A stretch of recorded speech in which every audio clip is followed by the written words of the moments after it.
We're going to take a trip to the National Kiwi Hatchery, which is New Zealand's largest kiwi hatchery, hatching over 100 kiwi chicks per year, representing about 75% of all kiwi species hatched in kiwi facilities nature-wide. And joining us is the wonderful Emma Bean, Kiwi Hatchery Manager at the National Kiwi Hatchery in Rotorua, New Zealand. She's worked at the hatchery for over 14 years, and in that time, she has seen the 500th kiwi chick, the 1,000th, the 1,500th, and most recently, the 2,000th chick hatch. I'm going to bring Emma in live with us right now. Hello, Emma. How are you?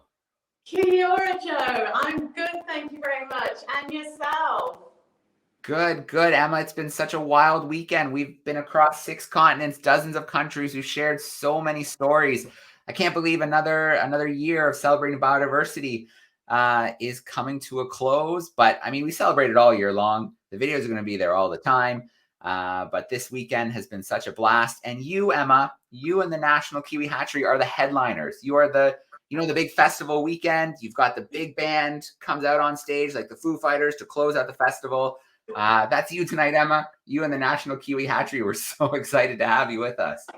Gosh, we no pressure then, Joe, but we are completely honoured to be returning and to celebrate with you guys. And it's just incredible to see everyone's work over this last weekend. I mean, we're all working so hard in our little corners of the world to make a big difference. And it's fantastic. We're all celebrating together. So thank you for letting us be a part of it. Of course. Well, Emma, I'm going to let you take over for a bit. I've got some videos queued up.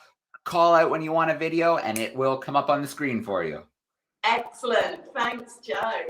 Well, yeah, absolutely. Welcome to the National Kiwi Hatchery here in Rotorua, New Zealand. So for those of you who may not be aware what our national icon is, it is the kiwi bird. So New Zealanders are generally known as Kiwis all over the world, and that is because of a little brown bird with its flightness, very tiny wings, and a long bill. And so this kiwi is nationally threatened. We're celebrating it no longer being endangered, and that's because of the hard yards that are being done out in the field and in facilities like this. So there are some rangers out there in New Zealand that really do need to celebrate World Ranger Day on the 31st of July as well. So they are basically helping us all protect the biodiversity that we've got in New Zealand. And of course, New Zealand has evolved in a very unique way. So over 8 million years ago, when New Zealand branched off from the rest of Gondwana land, we were essentially birdland. We had only a couple of species of bats, which were the only land mammals. And because of that, we've evolved very, very differently. And so the kiwi is a nocturnal flightless bird that takes on the role of, say, the badger in the UK to take up that sort of insect, fruit, fallen fruit role in the forest. And so New Zealand also has typically very long generation times in its species. So the kiwi lives about 50 to 60 years, but other iconic species like Tuatara, which is actually coined a living dinosaur, but a very aged reptile, they can live 100 to 200 years of age. And so when humans arrived and they brought their best friend, the dog, and some sort of carry-ons with the rats,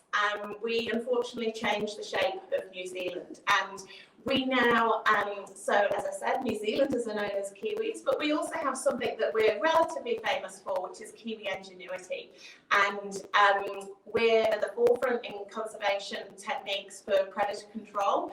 And nationwide, we are aiming towards predator-free 2050. And that's to eliminate the rat, stoat, and the possum.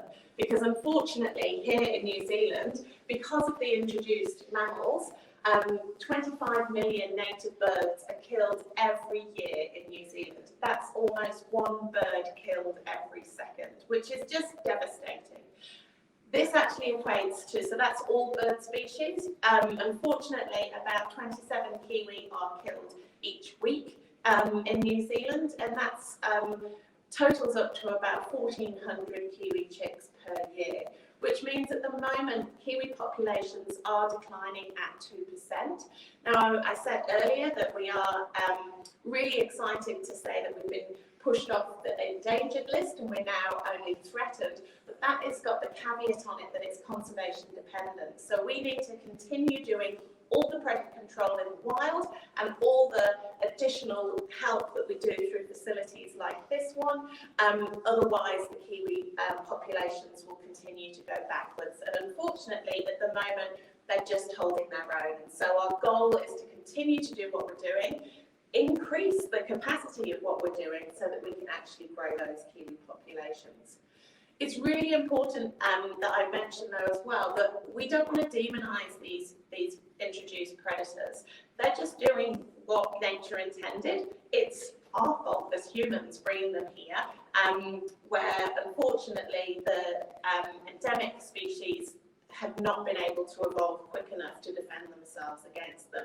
So yeah, it's nothing personal, but we do need to ensure that predator control continues. So what we do in addition to that is we keep Kiwi safe when they're most vulnerable. So we work with those rangers out in the wild. So here at the National Kiwi Hatchery, we work with over 15 different projects across the North Island, working, as I say, with the brown kiwi, which is the only one present found naturally in the North Island. And they monitor the birds out there and they bring the eggs to us. We then incubate them and hatch them, and that increases their survival rates from just 5%, unfortunately. So that's due to the introduced predators. If we grow them to a stove-proof weight of 1 kilo, we can then increase that survival rate from just 5% to 65%. So Joe, if you could please show the search and recovery video, please, that would be fantastic to show everybody how the eggs are brought to us here at the National Kiwi Hatchery. The first step is locating breeding pairs so we can monitor them. Tiny transmitters are attached to at least one of them, sometimes both. The information we receive tells us when they're nesting. When an egg has been laid, we need to decide when to remove it from the nest. If we take it too early, it might fail. Too late, and a predator might get there first. The ideal moment is usually after 25 to 30 days. When it's time to collect the egg, teams head out with their telemetry set. The aerial receives the signal from the Kiwi transmitters, and the receiver turns it into beeps. Tracking this signal definitely isn't an exact science. Having a conservation dog can make the job of finding a Kiwi a whole lot easier. With a sense of smell up to 100,000 times better than a human, dogs can track a Kiwi's scent. New Zealand was the first country to use conservation dogs, and there are currently about 80 that help find native birds and their predators. When the Kiwi burrow has been found, the delicate task of removing the egg begins. Cargo doesn't come much more precious than this. The egg is placed in a special foam-lined chili bin, keeping it warm and secure. So as you can see here, the egg is really quite large. So it's one of the largest eggs per body ratios in the bird world. So you can see this X-ray behind, and we've got the backbone, the spine there, and this is a gravid female, so she's got an egg on board here, and it's taking up the majority of her abdominal cavity. So Kiwi are about 2.2 kilos for the male, and the females are slightly larger at 2.8 kilos. But the average Kiwi egg is about 400 to 450 grams. So you can see it's a huge percentage of her body. The equivalent for us is to have a baby that is about 16 kilos or 35-pound baby. So that's certainly something quite eye-watering and something I wouldn't fancy doing. And the incredible thing is, for the North Island brown Kiwi, the female, after she's laid one of these, she can actually lay another one 2 weeks later. And so she lays 2 eggs in the first clutch and 2 eggs in the second clutch. So 4 of these huge eggs each year. The South Island species, on the other hand, they tend to just lay 1 egg. presumably because it's a much colder environment. But yeah, the North Island browns, they're really quite productive. So as you can see here, you've got the blunt end of the egg and the pointy end of the egg. And what we do is we will candle the eggs on arrival. And when we're candling, we're going to see things similar to this. So you can see the air pocket here in the blunt end of the egg, and you'll see lots of veins on the inside, maybe an embryo shadow, and then the whole egg gets a lot darker as it develops. And so what we do here when the egg arrives, it's first brought into the egg arrival room and we candle it. And that is, we're using this torch here, special candler, to pass a light source through the egg to be able to see what's going on. It's really quite a tricky thing to determine. It takes about 2 years for Kiwi keepers to be fully trained in this, and we actually host a candling course where pre-COVID times we'd have participants all over the world attend, so from places like San Diego Zoo and the Smithsonian, because the Kiwi egg is such a big egg and it's got a nice white shell that it makes it perfect for training. So once we've candled the eggs, if we determine that they're viable, about 15 to 20% unfortunately are brought to us and they're not viable, but the viable ones are then washed and then taken through into the incubation room. But Joe, if I could please ask you to show the candling video now, that would be great.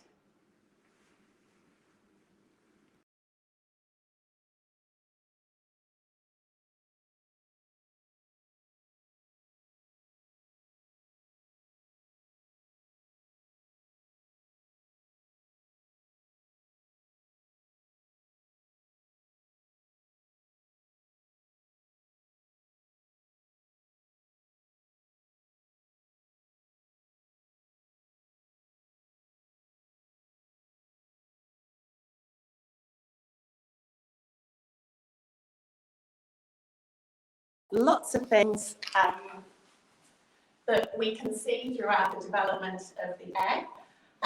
My colleague Sarah here is just working behind me.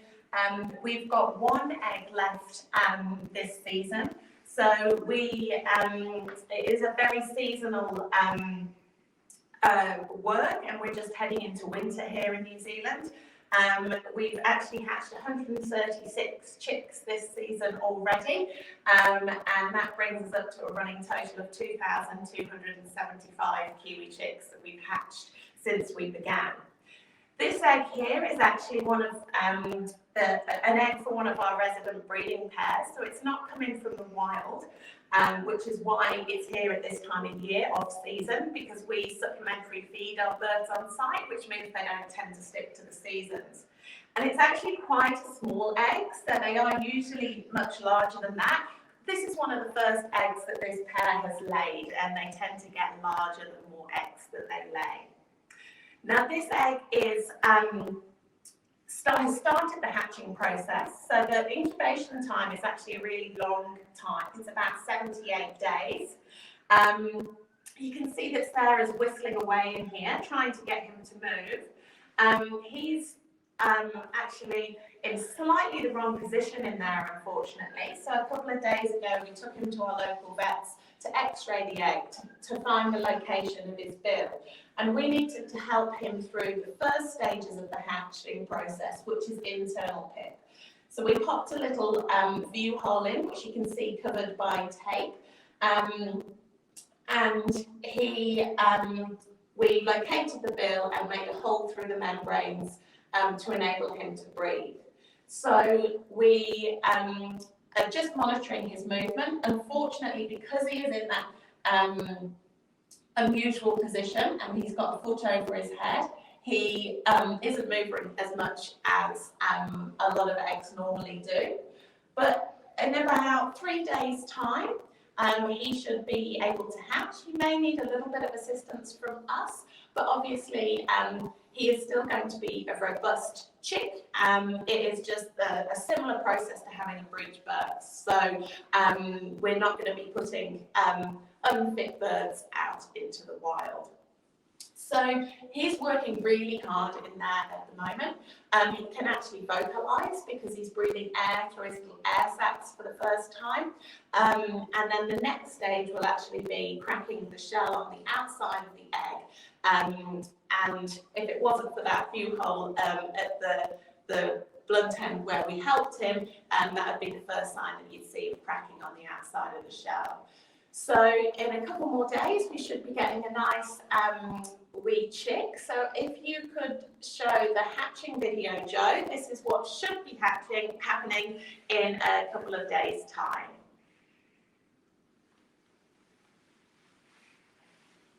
I'll stay.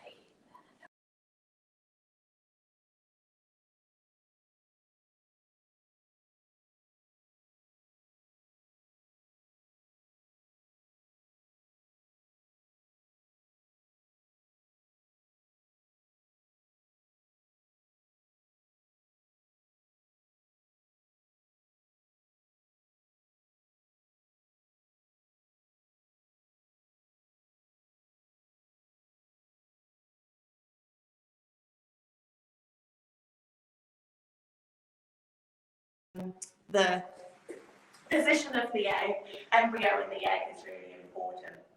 So when he's hatched out, he will then spend a couple of days in an incubator being kept warm. So the incubators are at 33.5 degrees, and we'll slowly turn it down to 28 degrees before we move them through here into the brood room. And as you can see there, fully feathered miniature adults, everything's in the same proportion. And so you may be familiar with backyard incubation or with parrots, and those chicks, they're ultra short, so they often are naked and need to be taught everything by their parents, whereas Kiwi are precocious and they everything's instinctive, so they don't need any post-hatch care at all, other than being kept warm for a little bit. And so actually the brown Kiwi chicks, they will leave the natal burrow in just a week post-hatch, because to them, everything's instinctive, they know how to feed, and unfortunately, this makes them incredibly vulnerable to predation. It does, on the other hand, mean that this project can be incredibly successful because we don't have to worry about the birds imprinting or not knowing how to behave out in the wild. So once the chicks have been brought through into the brood room, they go into one of these heat plates for the next couple of days. And while they're in here, we do monitor them really closely. So we give them a health check every day. We check their navel to begin with. So during the hatching process, the yolk has had to internalise in through their navel. And so they've got a little tummy button just like us, which we'll be spraying betadine on. When we weigh them here, we will be seeing for the first week or so a drop in weight. So you can see here that this chick was a pretty standard chick, hatching about 350 grams, and he lost weight for the first week or so of life. And then as he established onto the artificial diet, he increased his weight back up to hatch weight, and that's when he moves on into the next phase of the process. So you can see here that we've taken lots of notes, so there's lots of learning to be had, and it all starts off with a drawing of the egg when it's arrived, and then we go through and take meticulous behavioural notes as well as health notes. I'm saying he at this point, and I don't, that's my default. It is really hard to tell whether a Kiwi is male or female, so there are no external features on a Kiwi to determine whether it's male or female, and so we use DNA feather testing. Historically, they used to look at morphometric data, and the females, they have a longer bill. So if a Kiwi had a bill length of over 100 millimetres, they would determine it was female, but of course, anything less than that, it could be a juvenile female or a male. I talked about the artificial diet. Here we have some of the food here. It looks like a little bit of meatloaf, but there's an awful lot of science involved in this. The main component is lean beef steak, but we've also got fruit and vegetables, vitamin mix. The only thing that is not fit for human consumption is the cat biscuits. And this is a perfect blend of all the micro and macronutrients that a kiwi needs. So the nutritionist down at Massey University looked at kiwi poos in the wild and kiwi poos in captivity and made it as close as possible to what the birds eat out in the wild. The only difference is this doesn't move. And kiwi, they actually have a sixth sense. So at the tip of their bill, they have sensory pits. So these are literally pits in the bone where they've got lots of nerve endings, and this picks up on the movement of the invertebrates that is the main component of their natural diet. And so when you see them foraging, you may think they're literally probing around in the dark, but they're actually, fine-tuned, homing in on those insects. So they also have a quite unique feature in as much as nostrils are at the tip, whereas most birds, of course, are up here at the cere. And those are their primary senses to feeding, which means occasionally we do need to assist feed the little chicks because our food doesn't move.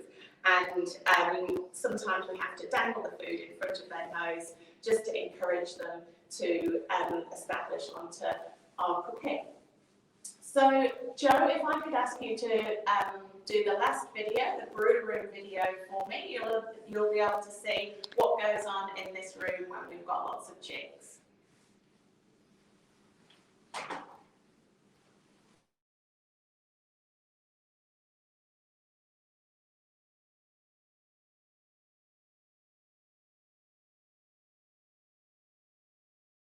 You can see me giving a health check to a chick.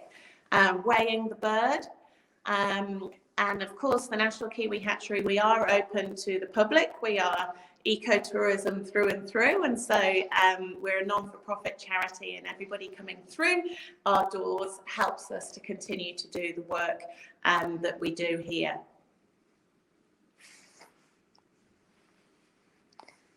And that's the diet prep. All human grade, and that's us assisting a chick to feed. We also microchip all the birds before they leave us, and they may, in addition, then have a transmitter put on their leg, as you will have seen in the search and recovery video shown earlier today.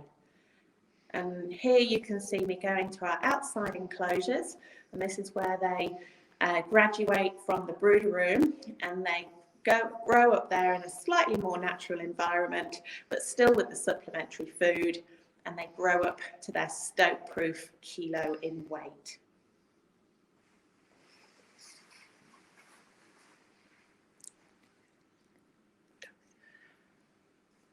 And you can also see us doing a health check and some oral dosing of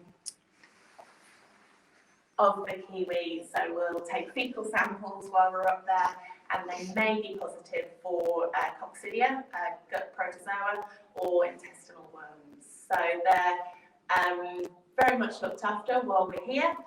They're here, and we're really proud to have not only on average over 95% hatching success, but also over 95% rearing success. So that's us in a nutshell, Joe. The work that we do, as I say, 136 chicks hatched this season, which was quite a feat since we were in various COVID lockdowns. But we're really excited to have the international borders reopened quite recently here in New Zealand to show the work that we do here off to everybody else, and hopefully welcome lots of people back. All right. Emma, thank you so much. What a great tour of the facility. Exciting that there's still kind of one egg, a little off season waiting to hatch. So that'll be a nice little surprise. And congrats on over 130 chicks this season. I know it's been tricky with COVID, but it sounds like things are still going well and you've adapted to the changes. Yeah, absolutely. I mean, that's, I think working with animals, that's just part and parcel, isn't it? Being adapted at short notice to change. But yeah, it's fantastic that we're able to continue to achieve the national goals despite other pressures. So yeah, really pleased. All right. So you mentioned a health check. Can you tell us a little bit more about what that entails? Yeah, so we check the eyes and the ears. Ears for any discharge. They're usually not too problematic. Unfortunately, because Kiwi are focused on those other two senses that I was mentioning earlier, the sensory pits at the tip of the bill and their nostrils, occasionally they can have eye injuries where they've been focused on probing into the ground, and they can hurt their eyes. So we make sure they're looking nice and dark and shiny and no discharge. We then check the backbone for condition. So a lot of the time when you're doing a normal bird health check, should I say, you'd be checking across the sternum. But of course, because Kiwi not flighted, then they don't have those strong pectoral muscles. And so we're always looking about the condition over the back. And then we'll be feeling their tummy. So that's again for condition. But if they've got any of those intestinal parasites, then sometimes we can feel subtleties going on in the abdomen to pick that up as well. We'll also check their feet. So obviously not being flighted, that's their only mode of transport, and it's really important that we check for any injuries, so any swelling, but also they also have something called avian pox, which can occasionally go on the legs, and so we're looking for any lesions on there as well. So most of the time they get a seal of approval and they go up in weight, and they spend about 4 to 5 months with us here at the hatchery, and then they graduate off and get released back to where the eggs were brought from. So it really is just a little short stay here to keep them safe when they're most vulnerable. All right. And so you've got the health checks, the feeding. It's just too darn bad about that non-human grade cat biscuit, because that looked like it could be pretty good. I think so. We'd also feed it raw though, so it might need to be cooked up into some patties. But other than that, I think it's pretty darn good. All right, maybe something for the cafeteria at Rainbow Springs or something like that. Maybe. All right. So we saw a great walkthrough of the process from finding the eggs to hatching the eggs, the brooding, to then growing a little bit larger. Can you touch on the end of the journey when it's time to put our friends back into the wild? Yeah, I mean, a lot of people think it's a sad moment, but it's actually the complete opposite for the team here. It's a really exciting moment. We've got them through and they're able to go back out to where they belong. And so some of them do have a transmitter attached to them when they go back out in wild, but all the projects that we work with, they know their survival rates. And so typically most of them get released, and then in a couple of years' time, when they start reaching maturity and forming breeding pairs, they may be caught again using those conservation dogs that were mentioned earlier, and then the transmitter would be put on and they'd be monitored at that point. So it really is just a really exciting moment, and it's fantastic for a lot of the hard yards of conservation in New Zealand is quite a thankless task. So there's a lot of checking bait and trap lines and doing all sorts of non-glamorous work. And so it's really great for the community groups to be able to celebrate the hard yards that they're doing out there with the release of such a special and timeless species. So I think we can squeeze in a question or two. And the release sites, how do you choose a good release site? So it's basically where the egg came from. So the projects that we work with already do lots of predator control on their site. And then individually within that, they will look and see, it might be that they want a stream nearby, or a lot of the projects that we work with are actually fantastic premium habitat quality, but you may want to have a look at the soil and the invertebrate load. But because they've done such good trapping, generally their whole sites are of excellent kiwi habitat. Kiwi are actually really quite adaptable in themselves, and you will also find them in non-native pine forests, maybe on margins of farmland. Unfortunately, those two areas come with the issue of increased predation risk, but from a feeding perspective, that's fine. The only other thing would be when they mature, they need to find their own territory. But when we're releasing them at a kilo, generally existing adults in that population will let them wander through their territory. As part of their natural dispersal is that juveniles are admitted between known territories of pairs, but as soon as they reach maturity, they'll have to fight for their own patch of dirt.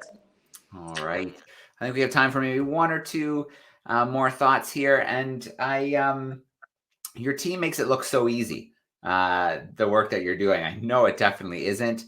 Outside of COVID, which of course was a challenge, what are some of the biggest challenges that the team faces at the hatchery? I think the biggest thing, certainly when we're upskilling new team members, is it's all about the quite unusual observations. So it's observing normal often, and so you saw the notes that I flipped through. Birds, unfortunately, are known, there's a phrase, falling off their perch.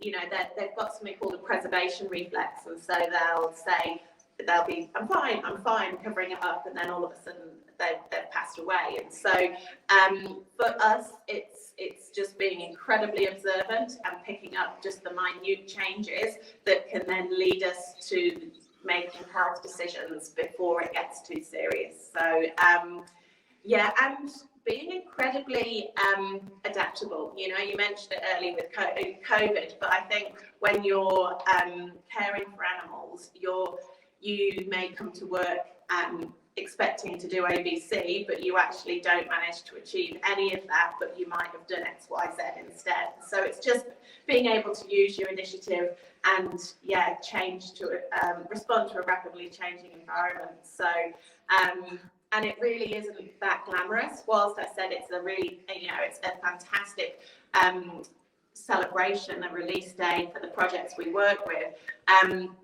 We're handling Kiwi for probably 1% of our day. The rest of the day is either those observations or cleaning or gardening or collecting fecal samples. It's not quite the glamorous work that people make. Not all glamorous, yeah.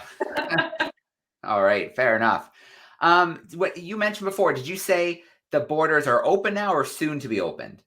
They're open. Oh. So, but it's really exciting. They weren't scheduled to open until October, but it was brought forward. So everybody's really excited to welcome the rest of the world back to New Zealand. So we love you guys to come and see us in person. This is just a snippet of the tour, and of course we should be full of eggs and chicks between September and March this season. All right.